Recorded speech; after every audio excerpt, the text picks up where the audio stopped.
കാറ്റത്തി കിളിക്കുടി സീരിയലിലേക്ക് എല്ലാവർക്കും സ്വാഗതം. ഈ ചാനൽ ഇഷ്ടപ്പെട്ടാൽ ലൈക്ക് ചെയ്യുക, സബ്സ്ക്രൈബ് ചെയ്യുക. സുധീഷ് നിധിയുടെ ഭയങ്കര സ്നേഹം കാണിക്കുന്നത് എല്ലാവർക്കും ഇഷ്ടപ്പെടുന്ന ഒരു കാര്യമാണ്. എന്തായാലും ആ വീട്ടിൽ ഇനി പണ്ടത്തെ പോലെ സന്തോഷം നിറഞ്ഞിരിക്കുന്ന വീടായിരിക്കണം എന്നാണ് എല്ലാവരും ചിന്തിക്കുന്നത്. സുഭാഷ് ആണെങ്കിൽ നിധിയെടുത്ത് പറയുന്നുണ്ട്, ഇപ്പോഴാണ് പണ്ടത്തെ പോലെ വീടായത്. എല്ലാവരും വളരെ സന്തോഷത്തിൽ. ഇന്നലെ വരെ ഈ വീട്ടിലാണെങ്കിൽ ഏതൊരു മരണ വീട് പോലത്തെ അവസ്ഥയായിരുന്നു. ആർക്കും ഒരു അനക്കവും ഇല്ല, അതുപോലെ തന്നെ ചിരിയില്ല, കളിയില്ല, സംസാരമില്ല, ആഹാരം പോലും നേരെ കഴിക്കില്ലായിരുന്നു ആരും. അത് എന്താ വെച്ചാൽ ഇപ്പോഴാണ് ഈ വീടൊരു വീടായത് എന്നൊക്കെ പറയുന്നുണ്ട്. അത് തന്നെ ചേട്ടാന്നൊക്കെ പറഞ്ഞ് നികേഷും പറയുന്നുണ്ട്. എന്തായാലും നിനക്ക് പെട്ടെന്ന് ഇങ്ങനെയൊക്കെ പനി വരാനും ഇതൊക്കെ ആലോചിച്ച് നീ ഇങ്ങനെയൊക്കെ ആയത് ഈ കാരണം കൊണ്ടല്ലേ എന്ന് സുധീഷ് പറയുന്നുണ്ട്. അപ്പോഴത്തേക്ക് നികേഷ് പറയുന്നുണ്ട്, എന്തായാലും ചേച്ചിക്ക് എന്നോടുള്ള ഇഷ്ടം കൊണ്ടാണ് ചേച്ചി ഇവിടെ വന്നത്. അങ്ങനെ സുധീഷ് അത് വിട്ടുകൊടുക്കാൻ തയ്യാറായില്ല. അതുകൊണ്ടൊന്നുമല്ല, എൻ്റെ ഭാര്യ എന്നെ കാണാനാണ് വന്നത് എന്നൊക്കെ പറഞ്ഞ് വീണ്ടും തർക്കിക്കുന്നുണ്ട്. അങ്ങനെ സുഭാഷ് ആണെങ്കിൽ പറയുക, നിധി അകത്തുണ്ട്, ഇനി പുറത്ത് ഇവിടെ വന്നു കഴിഞ്ഞാൽ നിൻ്റെ ഈ സംസാരം കേട്ട് വീണ്ടും തിരിച്ചു പോവും, ഒന്ന് മിണ്ടാതിരിക്കും സുധീഷ് എന്ന് പറഞ്ഞ് സുഭാഷ് പറയുന്നുണ്ട്. ഇത് കേട്ടിട്ട് ഭയങ്കര സന്തോഷത്തിൽ തുള്ളിച്ചാടി നടക്കും പോലെയാണ് നടക്കുന്നത് സുധീഷ്. എന്താ വെച്ചാൽ നിധി വന്നതിൻ്റെ ആ സന്തോഷം ഒട്ടും കുറവല്ല. ബാക്കി എല്ലാവരും പറയുന്നുണ്ട്, കൂടുതൽ സന്തോഷിക്കേണ്ട, ഇനി എപ്പോഴാണ് ദുഃഖിക്കണമെന്ന് അറിയാൻ പറ്റില്ല എന്ന് പറയുന്നുണ്ട്. നിനക്ക് അസൂയയാണ്, നിനക്ക് ആരും പ്രേമമൊന്നും ഇല്ലാത്തതുകൊണ്ടാണ് എന്നൊക്കെ പറഞ്ഞ് കളിയാക്കുന്നുണ്ട്. എനിക്ക് എല്ലായിടത്തും പ്രേമമൊക്കെ ഉണ്ട്, അത് നിങ്ങളുടെ അടുത്ത് പറഞ്ഞുകൊണ്ട് നടക്കണോ എന്ന് യേശൊക്കെ പറയുന്നുണ്ട്. അങ്ങനെ സുഭാഷ് പറയുന്നു, ആ മതി മതി നിർത്ത്, എല്ലാവരും അവരവരെ കാര്യം നോക്കാൻ നോക്ക് എന്നൊക്കെ പറയുന്നുണ്ട്. അങ്ങനെയാണെങ്കിൽ നിധിയാണെങ്കിൽ പെട്ടെന്ന് പുറത്തേക്ക് വരുന്നുണ്ട്. അങ്ങനെ വന്ന് അവരെല്ലാവരും ഫോണിൽ കളിച്ചുകൊണ്ടിരിക്കുക. സുധീഷാണെങ്കിൽ പറയുന്നുണ്ട്, എന്തായാലും ചേട്ടത്തി വന്നേ പിന്നെ ഇവിടെ ഒരു ഭയങ്കരപ്പെട്ട സന്തോഷം നടന്നിരിക്കുക. എന്താ അതെന്നൊക്കെ ചോദിക്കുന്നുണ്ട്. അത് എന്നെ എല്ലാവരും കളിയാക്കിയായിരുന്നു, നിൻ്റെ ചേട്ടത്തി നിന്നെ വിട്ട് പോയോ എന്നൊക്കെ ചോദിച്ചിട്ട്. എന്തായാലും വന്നല്ലോ, അതുകൊണ്ട് എനിക്ക് നാളെ മുട്ടായിയൊക്കെ വാങ്ങിച്ച് കൊടുക്കണം, അവർക്ക് പൈസ തരണം കേട്ടോ, ജോലി കിട്ടിയല്ലേ എന്നൊക്കെ പറയുന്നുണ്ട്. അതിനെന്താ, നിങ്ങൾക്കല്ലാതെ ഞാൻ വേറെ ആർക്ക് കൊടുക്കാനാ, നീ എന്ത് ചോദിച്ചാലും ഞാൻ തരും എന്നൊക്കെ പറയുന്നുണ്ട്. അതെനിക്കറിയാം, എൻ്റെ അമ്മയെപ്പോലെയല്ലേ എന്നൊക്കെ പറയുന്നുണ്ട്. ഇത് കേട്ടത് ഭയങ്കര സന്തോഷത്തിലിരിക്കുക സുഭാഷ്. അങ്ങനെ സുധീഷ് അവരടുത്ത് വന്നിരുന്നിട്ട് പറയുക, നിങ്ങൾക്കൊരു കാര്യം മനസ്സിലായോ, എനിക്കറിയായിരുന്നു നിധി നേരത്തെ ഇവിടെ വരുമായിരുന്നെന്ന്. വീണ്ടും എല്ലാ പിണക്കങ്ങളും മാറിയിട്ട് എൻ്റെ മനസ്സെപ്പോഴും പറഞ്ഞുകൊണ്ടിരിക്കുകയായിരുന്നു.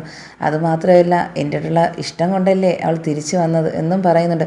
ഇത് കേട്ടിട്ട് ഒരു പെട്ടെന്ന് നിധി നോക്കുന്നുണ്ട് സുധീഷിനെ. ഇതെന്താ ഇങ്ങനെയൊക്കെ പറയുന്നതെന്ന് പറഞ്ഞ്. അങ്ങനെ നികേഷാണെങ്കിൽ പറയുന്നുണ്ട്, മതി നിർത്തുമോന്ന്, നമുക്ക് പൊങ്ങച്ചൊന്നും കേൾക്കണ്ടെന്ന് പറയുന്നുണ്ട്. ഇത് പൊങ്ങച്ചൊന്നുമല്ല, നീ പൊങ്ങച്ചെന്നാണോ വിചാരിച്ചു വെച്ചിരിക്കുന്നത്? എൻ്റെ താലി ഞാൻ കെട്ടിയത് നിധിയുടെ കഴുത്തിൽ കിടപ്പുണ്ട്, ഇന്നിതാ ഉണ്ട്.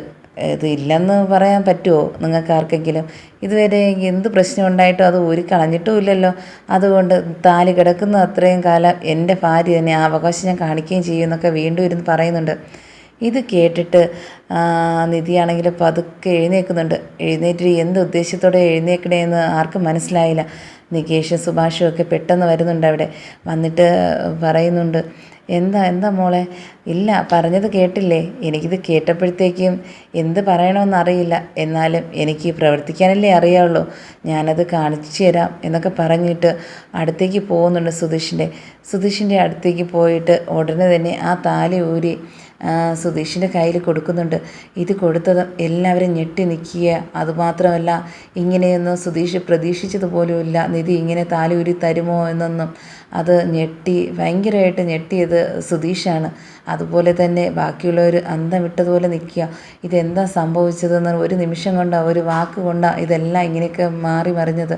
അതുകൊണ്ട് തന്നെയാണ് സുഭാഷ് എപ്പോഴും പറയുമായിരുന്നു, ഒരക്ഷരം മിണ്ടരുത്, നിധി വന്നാൽ എപ്പോഴും എന്തെങ്കിലും പറയുകയാണെങ്കിൽ സൂക്ഷിച്ച് വേണം പറയണമെന്ന്. അതൊന്നും കേൾക്കാതെയാണ് സുധീഷ് ഇന്ന് എല്ലാവരും മുമ്പിൽ ഇങ്ങനെയൊക്കെ കാണിച്ചത്. അതുകൊണ്ട് തന്നെയാണ് എല്ലാവരും ഞെട്ടി നിൽക്കുക. ഈ സമയത്ത് ഭാസ്കരനാണെങ്കിൽ പറയുന്നുണ്ട്, നിനക്ക് വല്ല ആവശ്യം ഉണ്ടായിരുന്നോ, എന്താ ഇവിടുത്തെ സംഭവം എന്നൊക്കെ ചോദിക്കുന്നുണ്ട്. അതോ വീണ്ടും പ്രശ്നങ്ങൾ ഉണ്ടാക്കിയിടുകയല്ലേ ചെയ്യുന്നത്, ആരും പറയേണ്ട ആവശ്യമില്ല, സ്വന്തമായിട്ട് വരുത്തി വെച്ചതാണ്, അതൊക്കെ ഞങ്ങൾ നിൽക്കുകയായി ഇതൊക്കെ നടന്നതെന്നൊക്കെ പറയുന്നുണ്ട്. അങ്ങനെ ഭാസ്കരനാണെങ്കിൽ പറയുന്നുണ്ട്, എന്താ നിനക്ക് വന്ന് കയറിയതിലേ ഉള്ളൂ, വീണ്ടും നീ തുടങ്ങിയോ എന്നൊക്കെ ചോദിക്കുന്നുണ്ട്. ആദ്യം ഞാൻ കാരണം എന്ന് പറഞ്ഞു, ഇപ്പം നീ കാരണം തന്നെ ഇതൊക്കെ സംഭവിച്ചത് എന്നൊക്കെ പറയുകയും ചെയ്യുന്നുണ്ട്. അങ്ങനെ പിറ്റേ ദിവസം ഓഫീസിൽ പോകാൻ വേണ്ടി പോയപ്പോഴത്തേക്കും ഇതിന് മാപ്പുന്ന രീതിയിൽ വീണ്ടും സോറി പറയണം എന്ന രീതിയിൽ ബാക്കിൽ കൂടെ നടക്കുക. എന്തായാലും താലി ഇടണം കഴുത്തിൽ, എല്ലാവരും ശ്രദ്ധിക്കില്ലേ എന്നൊക്കെ സുധീഷ് പറയുന്നുണ്ട്. ഒന്നും മിണ്ടാതെ വരുന്നുണ്ട് നിധി. അങ്ങനെ നടന്നുകൊണ്ട് പോയപ്പോഴത്തേക്കും ടി വി ഷോയുടെ ഇൻ്റർവ്യൂ ഒക്കെ എടുക്കാൻ വേണ്ടി റോഡിൽ ആൾ നിൽക്കുന്നുണ്ടായിരുന്നു. അങ്ങനെയാണെങ്കിൽ ഇവർ സംസാരിക്കുന്നുണ്ട്. ഫോണിൽ സംസാരിച്ചുകൊണ്ട് വരുന്ന സമയത്താണ് അവർ രണ്ടുപേരും ഇങ്ങനെ വന്നപ്പോഴത്തേക്കും പറയുന്നുണ്ട്, ഞങ്ങൾക്കൊരു ഇൻ്റർവ്യൂ വേണം, കപ്പിൾസിന് വേണ്ടിയുള്ളതാണെന്ന് പറയുന്നുണ്ട്. അങ്ങനെ ഞങ്ങൾ ഭാര്യ ഭർത്താക്കന്മാരെ ഞങ്ങളോട് ചോദിച്ചോളൂ എന്ന് സുധീഷ് പറയുന്നുണ്ട്. അങ്ങനെ ഇഷ്ടപ്പെട്ട നിറവും എന്നൊക്കെ ചോദിക്കുകയാണ് രണ്ടുപേരെടുത്തും. അതുമാത്രമല്ല പിന്നെ ചോദിച്ചെന്ന് വെച്ചാൽ ആർക്കാ അതിൽ ദേഷ്യം കൂടുതൽ? അപ്പോഴത്തേക്ക് നിധി പറയുന്നു അതെനിക്കാണ്. അങ്ങനെ അവർ തമ്മിലുള്ള ഇൻ്റർവ്യൂ ഒക്കെ എടുത്തിട്ട് വളരെ സന്തോഷത്തോടെ പോവുകയാണ്. എന്നാൽ അവർ വിചാരം എന്ന് വെച്ചാൽ ഇത്രയും നല്ല ഭാര്യ ഭർത്താക്കന്മാർ വേറെ ഇല്ല എന്ന രീതിയിലായിരുന്നു ആ ഇൻ്റർവ്യൂവിൽ. എന്നാലും അത് കേട്ടിട്ട് സുധീഷ് വീണ്ടും നിധിയെടുത്ത് പറയുന്നുണ്ട്, കൊള്ളായിരുന്നല്ലേ, എന്തായാലും മനസ്സിലുള്ളതെല്ലാം തുറന്നു പറഞ്ഞു, ഇപ്പോൾ ഒരു ആശ്വാസമായി എന്നൊക്കെ പറയുന്നുണ്ട്.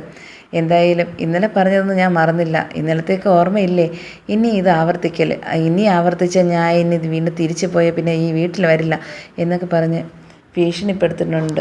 ഇതൊക്കെ കേട്ടിട്ട് ഞെട്ടി വീണ്ടും ഇങ്ങനെ സുധീഷ് നിൽക്കുന്നുണ്ട്.